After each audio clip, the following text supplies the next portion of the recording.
Shalom adik-adik semuanya. Hari ini kembali lagi bersama Kak Swanti dalam cerita kita sambungan yang minggu lalu loh. Kira-kira adik-adik masih ingat gak ya cerita kita minggu lalu tentang manusia api? Ayo, masih pada ingat gak? Nah, kalau masih ingat kita lanjut ya. Nah, manusia api kita yang minggu lalu adalah Nabi Elia.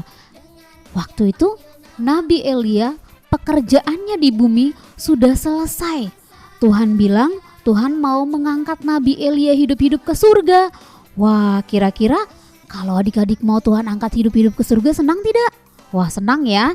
Nah, Tuhan sudah menyiapkan pengganti Nabi Elia, yaitu Elisa. Ingat ya adik-adik, pengganti Nabi Elia adalah Elisa. Nah, waktu itu Elia bilang gini sama si Elisa, "Elia, tinggallah kamu di Gilgal. Tuhan suruh aku ke Betel," katanya.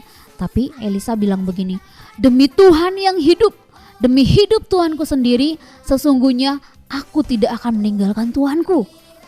Lalu karena si Elisa berkeras, lalu Nabi Elia bilang, "Ya sudah, pergilah mereka berangkat menuju ke Betel." Di Betel ada banyak sekali nabi-nabi di sana. Nabi-nabi itu berbisik-bisik. Mereka ngomong-ngomong, "Elisa kira-kira udah tahu belum ya kalau tuannya akan Tuhan angkat ke surga?" Mereka kasak kusuk sangat berisik. Lalu si Elisa bilang gini, "Diamlah kalian semua, aku udah tahu," katanya. Nah, sampai di Betel, Elia bilang gini lagi sama Elisa, "Tinggallah kamu di sini Elisa. Tuhan suruh aku ke Yeriko." Lalu si Elisa sekali lagi bilang, "Demi Tuhan yang hidup, demi hidup Tuhanku sendiri, aku tidak akan meninggalkan Tuhanku." Nah, karena si Elisa berkeras, akhirnya mereka berjalan berdua. Tibalah mereka di sungai Yordan. Lalu Nabi Elia membuka jubahnya, dia menggulung-gulung jubahnya, lalu dia memukulkannya ke air sungai Yordan. Apa yang terjadi? Sungai Yordan terbelah dua. Airnya ke kiri dan ke kanan, dan di tengah-tengahnya itu tanah menjadi kering. Lalu mereka berdua berjalan di antara air itu.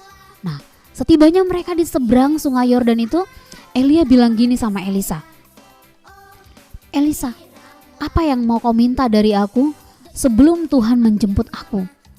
Lalu adik-adik tahu gak Elisa minta apa? Elisa bilang gini, "Tuanku, aku minta 2 bagian dari rohmu." Elia berpikir, "Sukar sekali yang kau minta itu Elisa.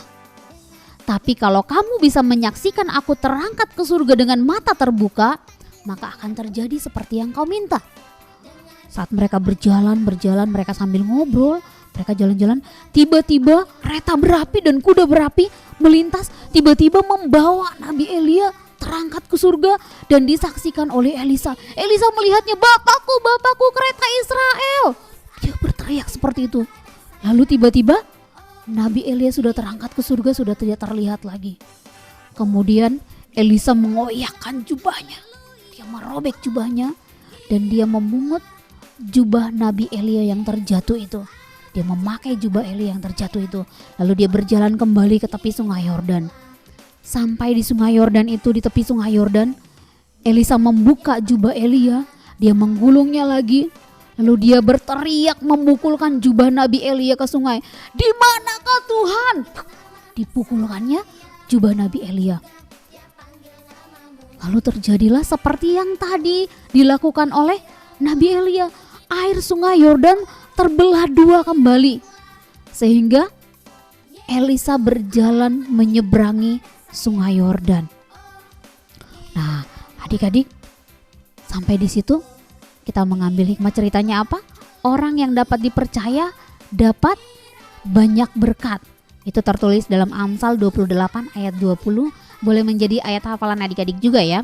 Orang yang dapat dipercaya mendapat banyak berkat. Nah, Nabi Elia mempercayai Elisa, dan melalui perantaraan Nabi Elia, Elisa Tuhan pakai lebih luar biasa lagi. Nah, adik-adik kalau penasaran boleh dibaca dalam kitab 2 Raja-Raja ya. Sampai di sini Tuhan Yesus memberkati.